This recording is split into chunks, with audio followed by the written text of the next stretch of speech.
আমাদেরকে ভালো রেখেছেন কে? সেজন্য মনিবের অবনত চিত্তে জবান খুলে শুকরগুজার বান্দার কাতারে নিজেকে শামিল করে নিচ্ছি, বলছি আলহামদুলিল্লাহ। সম্মানিত দিনী ভাইয়েরা, আজকে যে বিষয় নিয়ে কথা বলবো সে বিষয়টি হলো আল্লাহ তাআলার পক্ষ থেকে বান্দার ক্ষমা। অর্থাৎ আজকের বিষয় হচ্ছে ক্ষমা। বলেন বিষয় কি? ক্ষমা।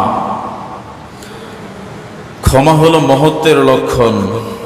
ক্ষমা অত্যন্ত হৃদয়গ্রাহী একটি বিষয়। ভুল যেখানে আছে ক্ষমাও সেখানে আছে। সুবহানাল্লাহ বলেন। ভুল না থাকলে ক্ষমা নামক শব্দটা পৃথিবীর জমিনে আত্মপ্রকাশ ঘটতো না। ভুল আছে বলেই ক্ষমার আধিপত্য বিস্তার করেছে, ঠিক কিনা বলেন? সম্মানিত প্রিয় ভাইয়েরা, এই পৃথিবীর জমিন আল্লাহ তাআলা আমাদেরকে পাঠিয়েছেন আল্লাহ তাআলার সকল ধরনের বিধিবিধানগুলো বাস্তব জীবনে গ্রহণ করে নেবার জন্য। কিন্তু বাস্তব জীবনে আমাদের চলন বলন, কথন লিখন, মুআমালাত, মুআশারাত সহ যাবতীয় সকল কার্যক্রম এর মধ্যে কিছু ভুল ভ্রান্তির কারণে আল্লাহ তাআলার কিছু গুরুত্বপূর্ণ বিধানকে অমান্য করবার কারণে প্রতিটা মানুষের জীবনে ছোট কিংবা বড় অনেক ধরনের গুনাহ হয়ে যায়, অর্থাৎ ভুল হয়ে যায়, ঠিক কিনা বলেন? তো ঠিক এজন্যই আল্লাহ তাআলা ক্ষমা নামক এই বিষয়টা পৃথিবীর মানুষের জন্য কোরআন এবং সুন্নাহর দৃষ্টিকোণ থেকে নির্ভরযোগ্য কিছু হাদিস এবং কোরআনের আয়াতের মাধ্যমে আল্লাহ তাআলা জানিয়ে দিয়েছেন, বান্দা অপুরন্ত সময় পেয়েছ, অপুরন্ত অন্যায় করেছ, আমি রবের কাছে জবাবদিহিতার কাঠগড়ায় তোমাকে দাঁড়াতেই হবে।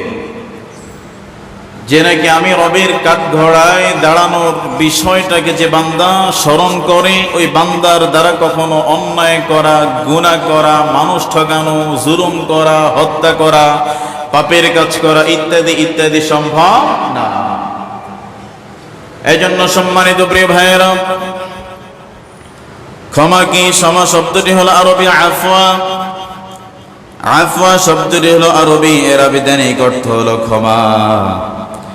ইসলামী পরিভাষায় অন্যায়, অত্যাচার এবং সকল ধরনের প্রতিশোধ নেওয়ার ক্ষমতা থাকা সত্ত্বেও যে মানুষ করুণা দেখিয়ে, ভালোবাসা দেখিয়ে অপরাধীর অপরাধ ক্ষমা করে দেয়, তার প্রতি সহনশীলতা, উদারতার প্রকাশ যারা করে, তাদেরকে বলা হয় আফওয়া তথা রবের পক্ষ থেকে ক্ষমা। সুবহানাল্লাহ। ক্ষমা হলো মহত্বের লক্ষণ। মানুষ আল্লাহ তাআলার পক্ষ থেকে খলিফা কিংবা প্রতিনিধি, খেলাফতের দায়িত্ব পালনে যে সকল সিফাত বা গুণ অর্জন করা প্রয়োজন, তার মধ্যে অন্যতম হচ্ছে আফওয়া তথা রবের পক্ষ থেকে ক্ষমা করে দেওয়া। সম্মানিত প্রিয় ভাইয়েরা, ক্ষমা অত্যন্ত গুরুত্বপূর্ণ একটি বিষয়। পৃথিবীর জমিনে কোনো মানুষ চলাফেরার মাধ্যমে, বান্দা সকল কার্যক্রমের মাধ্যমে বান্দার যে ভুলগুলো হয়ে যায়, বান্দা নিজের জীবনকে পরিশোধিত করবার জন্য বান্দা যখন তাওবা করে, বান্দা যখন একাকিত্ব সময় তার নিজের স্বীয় রবের কথা স্মরণ করে করে যখন বান্দা চোখের পানি ছেড়ে দেয়, এই বান্দার জীবনের গুনাহগুলো যিনি মাফ করার ক্ষমতা রাখেন, জবান খুলে বলেন তিনি কে? তিনি হচ্ছেন আল্লাহ তাআলা। এই জন্য প্রিয় গোলাম, হৃদয়ের কান খাড়া করে শুনে নাও হে যুবক বন্ধু, বৃদ্ধা বাবা, পৃথিবীর জমিনে রব্বুল আলামিন আমাকে আপনাকে পাঠিয়েছেন। এ সকল ধরনের নিয়ামত পাবার পরেও কোনো বান্দা যদি অন্যায় করে, জুলুম করে, পাপের কাজ করে, সকল কিছু করার পরে পরের হক ছাড়া, অন্যকে কষ্ট দেওয়া ছাড়া যত ধরনের গুনাহ বান্দা জীবনে সংগঠিত করেছে, এ বান্দা নিজের ভুল বুঝে যদি রবের কাছে ক্ষমা চায়, বান্দাকে যিনি মাফ করে দিবে, জবান খুলে বলেন তিনি কে? এই জন্য সম্মানিত প্রিয় ভাইয়েরা, রব্বুল আলামিন কোরআনুল কারীমের 3 নম্বর সূরা সূরা আলে ইমরান এর 134 নম্বর আয়াত আল্লাহ তাআলা জানিয়ে দিয়েছেন ক্ষমাশীল হলো আল্লাহর মাহবুব বান্দা। যারা ক্ষমা করে তারা হলো আল্লাহ তাআলার কাছে পেয়ারা বান্দা, মাহবুব বান্দা, গ্রহণ করনেওয়ালা বান্দা। কিন্তু আজ আমাদের সমাজের মধ্যে ছোট ছোট কোনো ভুল করলে পরে আমরা মানুষদেরকে ক্ষমা করতে চাই না। ঠিক কিনা বলেন? কথা বলেন। একজন মানুষ অন্যায় করেছে, জুলুম করেছে, একজন মানুষ যখন অন্যায় করে যখন তার কাছে ক্ষমা চায়, বলে না না তোমার কোনো ক্ষমা নাই। অথচ ক্ষমা হলো মহত্বের লক্ষণ। এ মর্মে রব্বুল আলামিন জানিয়ে দিয়েছে কুরআনুল কারীমের 3 নম্বর সূরা সূরা আলে ইমরান এর 134 নম্বর আয়াতে আল্লাহ তাআলা জানিয়ে দিয়েছেন আল্লাযীনা ইউনফিকুনা ফিস-সাররা'i ওয়াদ-দাররা'i ওয়াল-কাযিমিনাল গায়যা والعافين عن الناس والله يحب المحسنين। সম্মানিত প্রিয় ভাইয়েরা, মহামুনিব রব্বুল ইজ্জত ওয়াল জালাল পৃথিবীবাসীদেরকে জানায়া দেয়, পৃথিবীর উম্মত, পৃথিবীর গোলাম, আমি রব্বুল আলামিন জানিয়ে দিয়েছি আল্লাযীনা ইউনফিকুনা ফিস-সাররা'i ওয়াদ-দাররা'i ওয়াল-কাযিমিনাল গায়যা ওয়াল-আফিনা 'আনিন নাস। পৃথিবীর উম্মত ভালো করে বুঝে নাও, যারা সচ্ছলতায় এবং অসচ্ছলতায় উভয় অবস্থায় রবের রাস্তায় দান করে। ভালো করে কথা বুঝবেন। যারা বিপদগ্রস্ত অবস্থায় অর্থাৎ নিজে ক্ষতির মধ্যে আছে, ওই সময় আল্লাহর রাস্তায় দান করে। আবার সচ্ছলতা অর্থাৎ তার কোনো ধরনের ঘাটতি নাই, কোনো ধরনের কমতি নাই, ওই সময়ও আল্লাহর রাস্তায় দান করে, খরচ করে। যারা নিজেদের রাগকে সব সময় সংবরণ করে আর মানুষকে ক্ষমা করে, প্রকৃতপক্ষে আল্লাহ তাআলা হলো মুহসিন লোকদেরকেই ভালোবাসেন। সুবহানাল্লাহ। সম্মানিত প্রিয় ভাইয়েরা, الذين ينفقون في السراء والضراء والكاظمين الغيظ والعافين عن الناس। পৃথিবীর গোলাম, পৃথিবীর গোলাম, একবারের জন্য ভালো করে বুঝে নাও, যারা সচ্ছলতা এবং অসচ্ছলতায়, সচ্ছলতা বলতে যার জীবনে কোনো ধরনের সমস্যা নাই, আর অসচ্ছলতা মানে হলো সকালবেলা নাস্তা খাইলে দুপুরের নাস্তা নাই, দুপুরের খাবার নাই, রাতের বেলার খাবার নাই। কি কথা বুঝেননি? সচ্ছলতা অসচ্ছলতা বুঝেননি সবাই? এই জন্য প্রিয় ভাইয়েরা, রব্বুল আলামিন বলেন সচ্ছলতা এবং অসচ্ছলতা উভয় অবস্থায় বান্দা যখন রবের রাস্তায় দান করে, মসজিদে দান করে, মাদ্রাসায় দান করে, মানুষের ঘর নাই ঘর বানানোর জন্য টাকা দেয়, বিপদগ্রস্ত মানুষকে তারা সহযোগিতা করে, এমনি ভাবে সকল ধরনের কার্যক্রমে বান্দা যখন তার নিজের অবস্থান থেকে যখন সাহায্য করে দেয়, তখন আল্লাহ তাআলা বলেন এ বান্দার জন্য আমি রবের পক্ষ থেকে রয়েছে মুহসিন বান্দা হিসেবে, তার জন্য রয়েছে আমি রবের পক্ষ থেকে ক্ষমা। সুবহানাল্লাহ। সম্মানিত প্রিয় ভাইয়েরা, তারপরে আয়াতের অন্য একটা অংশে বলে দিয়েছেন রাগকে সংবরণ করে। রাগ পৃথিবীর জমিনে এমন কোন মানুষ নাই যার হৃদয়ের মধ্যে রাগ নাই, যার শরীরের মধ্যে শক্তি থাকা অবস্থায় রাগ নাই। এরকম মানুষের সংখ্যা কি সমাজে আসেনি? রাগ নাই এরকম লোক আছে? কথা কয় না, মানে নিজের শরীরে কোনো রাগ টাগ নাই, হেতানে মাঝে থাবড়ায় চলে যায়, হেতে কিছু কয় না, এরকম মানুষ আসেনি? এই জন্য এই ধরনের কোনো মানুষ পাওয়া যায় না। ঠিক তার কথাই রব্বুল আলামিন জানিয়ে দিয়েছে, পৃথিবীর গোলাম, পৃথিবীর গোলাম, আমি আল্লাহ রব্বুল আলামিন তোমাকে শরীরে অজস্র পরিমাণ শক্তি দিয়েছি, আমি আল্লাহ তাআলা তোমাকে সম্পদের মালিক বানিয়ে দিয়েছি। ও গোলাম, ও গোলাম, তোমাকে কোনো মানুষ ক্ষতিগ্রস্ত করলো, তোমাকে কোনো মানুষ কষ্ট দিল, এত কষ্ট পাওয়ার পরেও বান্দা তোমার রাগকে তুমি কন্ট্রোলে রাখলা। এত কষ্ট পাওয়ার পরেও মানুষ তোমারে জঙ্গি কয়, মানুষ তোমারে মামলা দেয়, মানুষ তোমারে হামলা দেয়, মানুষ তোমারে গালি দেয়, মানুষ তোমারে কটু কথা বলে। এত কিছু শোনার পরেও তুমি আল্লাহর দিকে তাকায়া নিজেকে সংবরণ করলা, নিজেকে সংবরণ করলা, আর ওই মানুষটাকে ক্ষমা করে দিলা। রব্বুল আলামিন বলেন ওই বান্দার জন্য আমি রবের পক্ষ থেকে স্পেশাল ক্ষমার ঘোষণা রয়েছে। সুবহানাল্লাহ। সুবহানাল্লাহ। তাহলে আমরা মানুষকে ক্ষমা করব না মাইর দিব? আর একটু জোরে বলে না। হুজুর হিবেড়া যে কষ্ট আমারে দিছে মাফ করতাম কেমনে তারে? কথা কয় না, ঠিক কিনা বলেন? হুজুর তে আমারে কষ্ট দিতে দিতে আংরা বানাই লাইছে, আর আমনে হুজুরে কোন তারে ক্ষমা করতাম কে? কথা বলেন না কেন? বাস্তবতা এরকম নয়।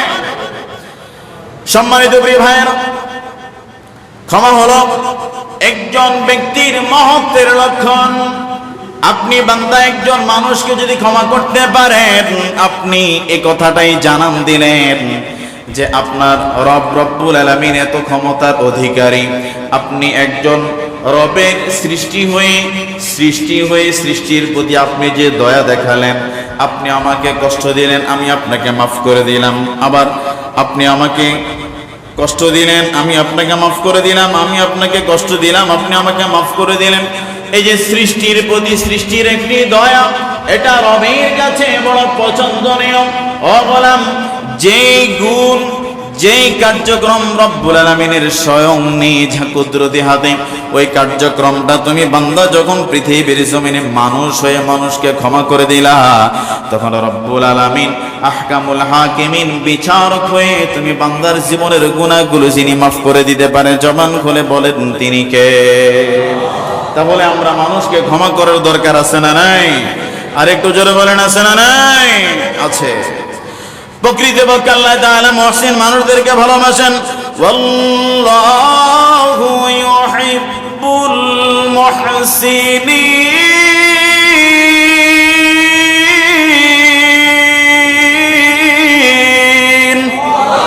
এই মুসলমান ভাইরা, রব্বুল আলামিন ওই সমস্ত মুহসিন বান্দাদেরকে ভালোবাসেন যাদের হৃদয়ের মধ্যে সচ্ছলতা অসচ্ছলতা উভয় অবস্থায় রবের রাস্তায় দান করে। শুধু তাই নয়, তারা পৃথিবীর জমিনে নিজের রাগকে কন্ট্রোল করেছে, নিজের ক্রোধকে তারা কন্ট্রোল করেছে, এবং আল্লাহ তাআলা এই সমস্ত মুহসিন বান্দাদেরকে তিনি ক্ষমা করবেন। জবান খুলে বুঝে থাকলে বলেন সুবহানাল্লাহ। তাহলে এই আয়াতের মধ্যে আল্লাহ তাআলা তিনটা ঘোষণা দিয়েছেন। বলেন কয়টা? জোরে বলেন না, কয়টা? সচ্ছলতা অসচ্ছলতা উভয় অবস্থায় আল্লাহর রাস্তায় দান করা। 2 নম্বর, রাগ হলে রাগকে সংরক্ষণ করা, সংবরণ করা। ক্রোধ হতেই পারে, আপনার রাগ আছে বলেই যে মানুষকে রাগ দেখাতে হবে বিষয়টা এইরকম মোটেই নয়। এবং এই দুটি কার্যক্রম যদি আপনার ভিতরে থাকে, রব্বুল আলামিন আপনাকে ভালোবাসবেন। আল্লাহ আপনাকে ভালোবাসলে আপনার জীবনের আর কোনো চাওয়া পাওয়া থাকতে পারে? জোরে বলেন, কথা কয় না। আমাদের আল্লাহ ভালোবাসার ঘোষণা দিচ্ছে, তাহলে আপনার জীবন আর কিছু আছে? আর কিছু চাওয়া লাগবে না। এই জন্য প্রিয় ভাইয়েরা, যতদিন পৃথিবীর জমিনে আপনি বাঁচবেন, আপনার রবের পক্ষ থেকে যদি ভালোবাসা আপনার জন্য যদি অর্পিত হয়ে যায়, তাহলে মুসলমান বন্ধু, তোমার জীবনে আর কিছুই চাওয়া পাওয়া থাকতে পারে না। আল্লাহ তাআলা আমাদের সকলকে মুহসিনিন বান্দা বানায়া সবাইকে যেন ভালোবাসেন। জোরে বলেন আমিন। ক্ষমা হচ্ছে আল্লাহ তাআলার বিশেষ গুণ। ক্ষমা কার গুণ? আর একটু জোরে বলেন। ক্ষমা হলো আল্লাহ তাআলার গুণ। এ মর্মে রব্বুল আলামিন জানিয়ে দিয়েছে কুরআনুল কারীমের 4 নম্বর সূরা, সূরা নিসার 149 নম্বর আয়াত আল্লাহ তাআলা জানিয়ে দিয়েছেন, ইন তুবদু খায়রান আও তুখফুহু আও তা'ফু আন সুইন ফাইন্নাল্লাহ কানা আফুওয়ান কাদীরা। সম্মানিত প্রিয় ভাইয়েরা, রব্বুল আলামিন জানিয়ে দিয়েছেন, পৃথিবীর গোলাম, তোমরা যদি কল্যাণ করো প্রকাশ্য কিংবা গোপনে, সকল ধরনের কার্যক্রম তোমরা যদি প্রকাশ্যে করো কিংবা গোপনে করো, অথবা যদি তোমরা অপরাধ ক্ষমা করে দাও, তবে জেনে রেখো আল্লাহ তাআলা নিজেও ক্ষমাকারী, তিনি মহা শক্তিশালী। জোরে বলেন সুবহানাল্লাহ। আল্লাহ তাআলা ক্ষমাকারী। এই জন্য পৃথিবীর জমিনে যতদিন বাঁচবেন, মানুষ আপনাকে কষ্ট দিয়েছে, আপনি রিমুভ করে দেন, মাফ করে দেন। আপনি একজন মানুষকে যখন ক্ষমা করার গুণ আপনার ভিতরে চলে আসবে, তখন আপনার ভিতরে পরিপূর্ণ বিনয় আসবে, আপনি তাকওয়াবান হবেন, আপনি খোদাবিধি অর্জন করবেন। এই কার্যক্রমগুলো একজন মুমিনের হৃদয়ের মধ্যে যদি স্থান করে নেয়, এই বান্দার দ্বারা কোনো মানুষকে কষ্ট দেওয়া কখনোই ওই মানুষের দ্বারা সম্ভব নয়, ঠিক কিনা বলেন? এই জন্য আমরা মানুষকে ক্ষমা করব। বলেন কি করব? কেউ কষ্ট দিয়েছে, কার জন্য ক্ষমা করবেন? আল্লাহর জন্য। কার জন্য? আপনি যখন কোন মানুষকে আল্লাহর জন্য ক্ষমা করবেন, ঠিক আল্লাহ আপনাকে ক্ষমা করে দিবে। সুবহানাল্লাহ বলেন। এই জন্য প্রিয় মুসলমান ভাইয়েরা, যতদিন পৃথিবীর জমিনে আপনি বাঁচবেন, আপনি একজন বিনয়ওয়ালা মানুষ হবেন। কেউ আপনাকে কষ্ট দিলে আপনি কষ্ট নিয়েন না, মনে করবেন হেতে বুঝে নাই, আমার একটা কথা কইয়া লাইছে, অসুবিধা নাই, ঠিক কিনা বলেন? আমরা কি করে, তুই মনে করছিস আমার শরীরটা সাদা শীতে দেখে আমার মতো শক্তি রক্তি নাই, আমার ফোলা তিনটা রে, যদি একবার টুয়ে দে তো 14 গোষ্ঠী আলগে দিয়ে লেবে। কথা কন, ওর কথা কয় না। যে বেটার ফোলা তিনটা, হে বেটার শরীরে একটা আলাদা বাবা আছে না, ওর কথা কয় না, আছে না? আর যে বেটার ফুট নাই, হে বেটা কয় আরে কে জানি আজকে আমার খায়, কে জানি আজকে আমার দৌড়ে, মানে আতঙ্ক বেটার ভিতরে বিরাজমান। কথা বলেন। এই জন্য প্রিয় ভাইয়েরা, সন্তান আল্লাহ তাআলা দিয়েছে। আপনি সন্তান দিয়ে সমাজের মধ্যে ফিতনা করবেন, ফাসাদ করবেন, ইয়াবার ট্যাবলেট বেচাইবেন, গাঁজা খাওয়াইবেন, তাস খেলাইবেন সমাজের রন্ধ্রে রন্ধ্রে। এই জন্য আল্লাহ আপনারা পৃথিবীর জমিনে পাঠায় না, ঠিক কিনা বলেন? আপনাকে আল্লাহ যারা পৃথিবীর জমিনে পাঠিয়েছে রবের বিধানকে পৃথিবীর জমিনে বাস্তবায়ন করা, নিজের জীবনে বাস্তবায়ন করা, সুদ ছেড়ে দেওয়া, অন্যায় ছেড়ে দেওয়া, জুলুম ছেড়ে দেওয়া, পাপের কাজ ছেড়ে দেওয়া, তাস, ইয়াবা, গাঁজা, জুলুম, আফিম সকল কিছু একজন মানুষ জীবন থেকে যখন ছেড়ে দিয়ে রবের পক্ষে যখন ক্ষমা পাওয়ার অধিক উপযুক্ত তখনই হবে যখন বান্দা সকল অন্যায় ছেড়ে দিবে, ঠিক কিনা বলেন? আপনি অন্যায় ছাড়বেন না, মসজিদে এসে সেজদা দিবেন, মসজিদ থেকে বের হয়ে নীল নকশা তৈরি করবেন, কিভাবে মানুষকে কষ্ট দেওয়া যায়, কিভাবে মাদ্রাসা বন্ধ করা যায়, কিভাবে মসজিদ বন্ধ করা যায়, কিভাবে মসজিদের মুসল্লি কমানো যায়, কিভাবে সমাজের মধ্যে ত্রাস সৃষ্টি করা যায়। এটা কোনো ভালো মানুষের লক্ষণ হতে পারে না। কি রাগ করতেছেন? কথা বলেন, রাগ করতেছেন? কিছু মানুষ সমাজের কুচুকরি মহল আছে না, যে হ্যাঁ এত সুন্দর মাদ্রাসার কি দরকার, মসজিদ এত সুন্দর আর কি দরকার, এটি না হইলেও তো চলে, এরকম লোক আছে না? হেতারা যদি দুইটা বাবার ট্যাবলেট দেন তো খুব খুশি হইব। কথা কয় না কার? কথা বলেন না কেন?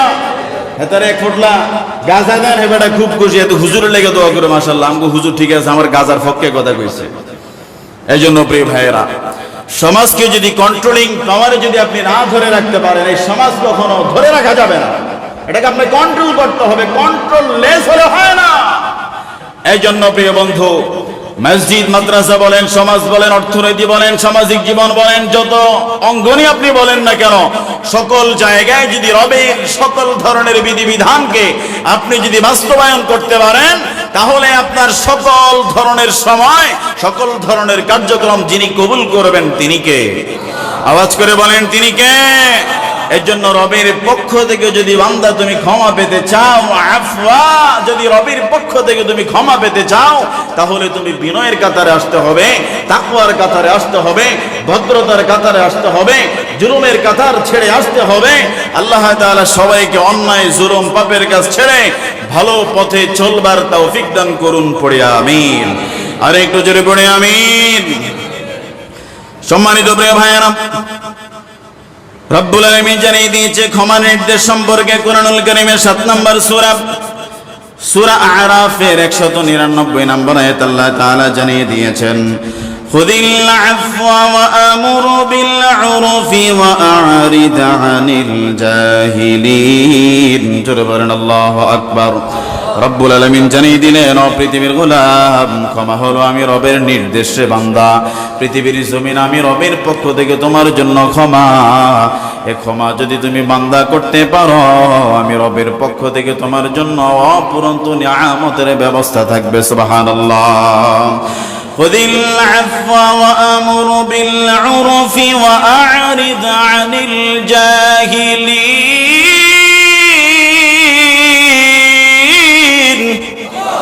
রব্বুল আলামিন জানিয়ে দিয়েছেন ক্ষমা করার অভ্যাস গড়ে তোলো।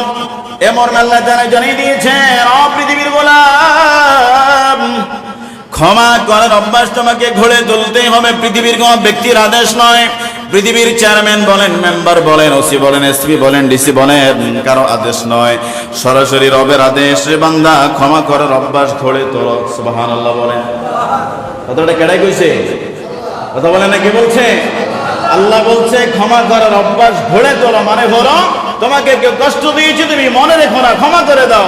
রাতের বেলা ঘুমানোর সময় যদি তুমি মনের মধ্যে মানুষ তোমাকে কষ্ট দিয়েছে এটা পুষে রেখে যদি তুমি ঘুমাতে যাও, 10টা বাজে শুইলে রাতের 1টা বাজে তোমার ঘুম আসবে। টেনশন, তারে কেমনে বানানো যায়, তারে কেমনে সাইজ করানো যায়, কথা কয় না। ওরে কথা বলেন না কেন? আর যদি আপনাকে কষ্ট দেওয়ার পরে আপনি যদি বলেন রব্বুল আলামিন, তোমার গোলাম, তোমার বান্দা আমাকে কষ্ট দিয়েছে, আমি তোমার রাজি খুশির জন্য আমার ভাইটাকে আমি ক্ষমা করে দিলাম। রাতের বেলা বালিশের মধ্যে মাথা লাগানোর সাথে সাথে আপনার যিনি ঘুম চোখে দিয়ে দিবেন তিনি কে?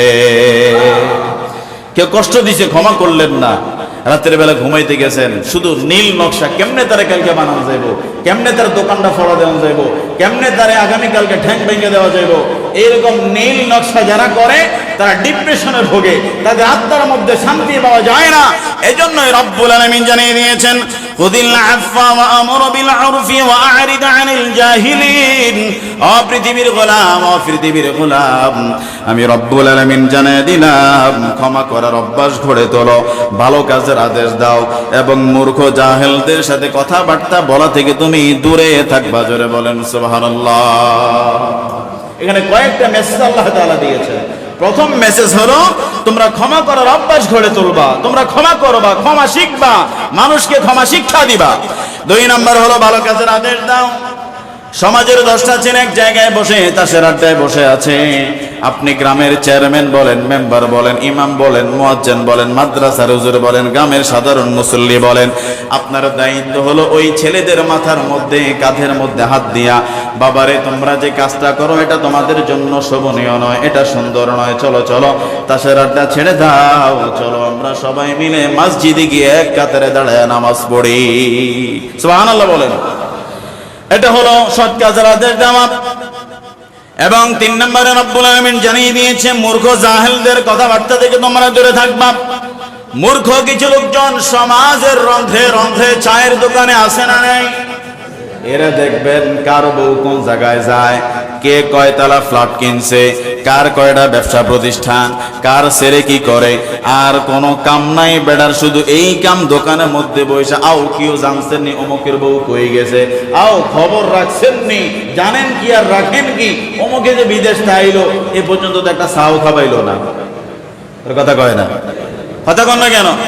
মানে এত শুধু এই টেন্ডেন্সি, এত শুধু এই চিন্তা, ওই বেটা বিদেশ থেকে কিরে হাতের এক কাপ চা খাবাইলো না, কি লেগে হাতের একটা বেনসন সিগারেট কিনে দিল না। আমরা কো দেশে বিড়ি খাইনা লোক আছে রে, ওরা কথা কয় না, আসে নেই।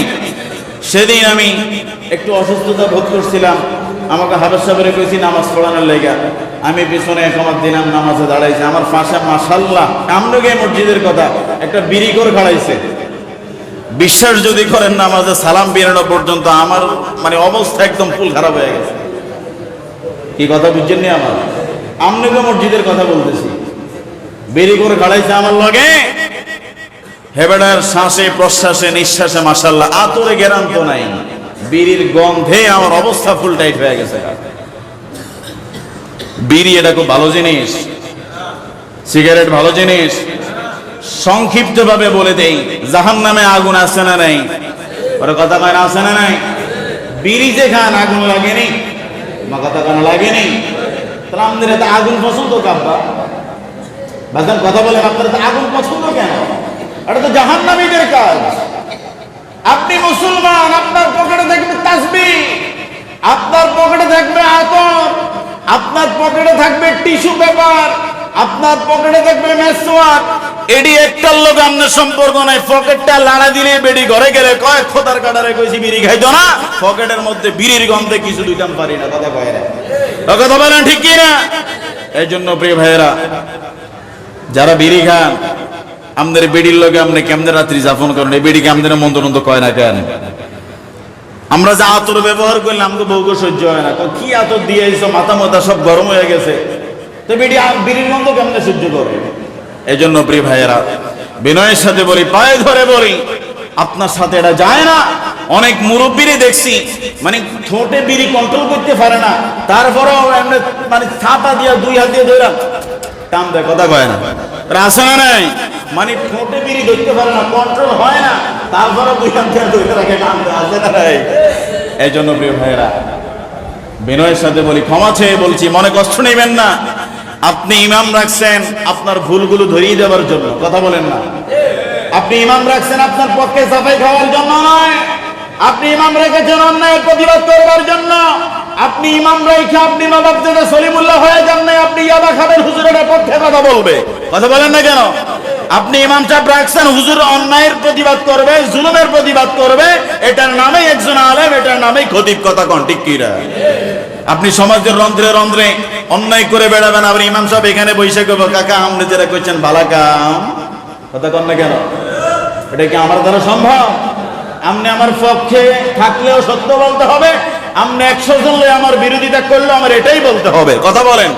আচ্ছা, আপনারা কি চান না এই জায়গা থেকে আমি সঠিক কথাগুলো বলি? কারা কারা চান? হাত তুলে দেখান। নারায়ে তাকবীর, নারায়ে রিসালাত, আল কোরআনের আলো, কোরআন সুন্নাহর আলো, হাত নামান। তাহলে আপনারা সবাই চান এই জায়গা থেকে আমি সত্য কথাগুলো বলি নাকি? এখন সত্য কথা বললে একদল লোক আমার বিরোধী হবে, আপনারা কি তারা সাইজ করতে পারতেন না? আর কথা বলেন, পারবেন না? পারবেন ইনশাআল্লাহ, এই হিম্মত রাখবেন। অন্যায়ের প্রতিবাদ যে করবে, আপনি প্রতিবাদ করতে জানেন না, কিন্তু যে প্রতিবাদ করে তাকে আপনার প্রোটোকল দিতেই হবে, এটা ইসলামের শিক্ষা, ঠিক কি না বলেন? আপনার সমাজ যদি পরিবর্তন করতে হয়, সমাজের সকল ধরনের অন্যায় জুলুম, সকল ধরনের পাপের কাজ যদি বাদ দিতে হয়, আপনাকে অবশ্যই যিনি ন্যায় বলে, ন্যায় কথা বলে, সত্য কথা বলে, তাকে প্রোটোকল দেওয়া, তার চতুর্দিক থেকে বেশ্বরে দিয়ে আপনাকে অবশ্যই তার সত্য কথাগুলো বের করা উচিত, ঠিক কিনা বলেন? এই জন্য প্রিয় ভাইয়েরা, আপনার সমাজ যদি কলুষিত হয়, আপনার ফোলাটা বিয়ে দিতে গেলে মানুষ কেবল কলের মানুষ খারাপ, ওর কথা কয় না। আপনার মেয়ে বিয়ে দিতে বলবে কীর্তন কলেরই মাগুমা ডাকাইতের দলেন, এটি গাঁজাখোর, ইয়াবাখোর, তাহলে আপনি ভালো হলে মানুষ বলবে না। নিশ্চিন্তে বিবাহ দিতে পারেন, ছেলেটা ভালো, আত্মীয় করতে পারেন, ছেলেটা ভালো, কথা বলেন না কেন? তাহলে আপনি ভালো হতে হবে না, কথা বলেন না কেন? আপনাকে ভালো হতে হবে না? ভালো হওয়ার জন্য কি লাগবে? গাঁজার ফুটলা, ইয়াবার ফুটলা, জায়গা জায়গা তাসের আড্ডা। যুবকদেরকে দেখি প্রায় সময় ওই যে দোকানের আশেপাশে আজানের সময় আমি প্রায় চেষ্টা করি নামাজের আগে ওদিক থেকে আসার জন্য। প্রায় সময় সালাম দিয়ে বলি, ভাই মসজিদে চলেন। কি এর কার হুজুরের কথা, আমি মসজিদে, তারা আড্ডার মধ্যে ব্যস্ত। কেন রে ভাই, তোমার কি মরা লাগবে না? তোমার কি রবের পক্ষ থেকে ক্ষমা লাগবে না? এই জন্য প্রিয় ভাইয়েরা, প্রিয় যুবক ভাইয়েরা, তোমরা যদি সচেতন হয়ে যাও, তাহলে এই কলেজের জমিনের প্রতিটি ঘরের মধ্যে ইসলামের বিপ্লব হবে, ঠিক কিনা বলেন? কথা বলেন, ঠিক কিনা? আজকে যুবকদের টাকনুর নিচে প্যান্ট আছে না নাই? কথা বলেন, আছে না নাই? কিয়ামতের আগে নারীদের টাকনু গিরার উপরে প্যান্ট উঠবে আর পুরুষদের টাকনু গিরার নিচে নামবে। এই ঘটনা বর্তমান সমাজে প্রতিটা ঘরে, আজারে বাজারে আছে না নাই? অনেক যুবক তো দেখি ওযু কইরা মসজিদে ঢোকার সময় মাশাআল্লাহ প্যান্ট বইটা উপরের দিকে তোলে, ফরজ সালাত শেষ কইরা মসজিদ থেকে বের হয়ে বারান্দার মধ্যে দাঁড়ায়া সে আগের কোয়ালিটি পূর্ণ টাকটু গিরার নিচে প্যান্ট নামায়। এইরকম যুবক বোধ হয় নাই। আমি দেখছি আপনার এই মসজিদে আছে, যত মসজিদে নামাজ পড়বেন কিছু সুশীল সমাজের যুবক পাওয়া যায়, মসজিদে ঢুকলে টাকনুর উপরে প্যান্ট তোলে, নামাজের সালাম ফিরে যাওয়ার সময় টাকনুর নিচে প্যান্ট নামায়া যায়। এরকম যুবক আছে না নাই? বিজ্ঞান কি বলে জানেন? বিজ্ঞান বলে কোন পুরুষের টাকনু গিরার নিচে যদি তার প্যান্ট, পায়জামা, লুঙ্গি যদি ঝুলে থাকে, সূর্যের কিরণ যদি তার ওই জায়গার মধ্যে না পড়ে, সে হবে আপনার যৌন শক্তি তার গ্রাস পাবে, তার যৌন শক্তি কমে যাবে। আমার কথা না, বিজ্ঞানের কথা। আপনারা তো এখন কোরআন হাদিস বিশ্বাস করেন না, ওই বিজ্ঞান টিজ্ঞানের কথা কইলে কন্যা হুজুর এইটা না এখন মানন যায়, ওর কথা কয় না। এই জন্য প্রিয় ভাইয়েরা, তাহলে আপনি ইসলামের বিধান লঙ্ঘন করার মাধ্যমে জাগতিক ক্ষতিও তো আপনি হচ্ছে, জাগতিক ক্ষতির মধ্যে আপনি পড়ে যাচ্ছেন। জাগতিক ক্ষতি থেকে যদি আপনাকে বাঁচতে হয়, নবীর সুন্নত তরিকার বাহিরে এক চুলো চলার কোনো অবকাশ নাই। নবীর সুন্নত আপনাকে মেনে চলতেই হবে। প্লাজমার অভাবে মানুষ অসুস্থ হয়ে যায়, আপনি খাবার খেতে বসছেন, প্লেটটা চেটে খান, প্লাজমা তৈরি হচ্ছে, সুবহানাল্লাহ বলেন। এই জন্য প্রিয় ভাইয়েরা, আপনার দৈনন্দিন জীবনে, বাস্তব জীবনে আপনি যদি সুন্নতের পাবন্দী হতে পারেন, সুন্নতের আমল করতে পারেন। সেদিন একটা টিউটোরিয়াল পড়তেছিলাম, সেই আপনার পার্বত্য অঞ্চল রাঙ্গামাটিতে একটা বৌদ্ধ বিহার রয়েছে। সেখানে তাদের মূল মুরব্বী যেই বৌদ্ধ ছিল, তিনি মারা যাবার পরে গ্লাসের মধ্যে মনি করে রাখছে। আপনারা দেখছেন কেউ? রাঙ্গামাটি কেউ গেছিলেন? আমি নিজে গেছি। সেখানে লেখা আছে, সামনে ফটোকপি করে লেখা আছে, কম্পিউটার গ্রাফিক্স করে লিখে দিয়েছে যে টুপি, পাঞ্জাবি, বোরকা পরিহিত কেউ যেন ভিতরে প্রবেশ না করে।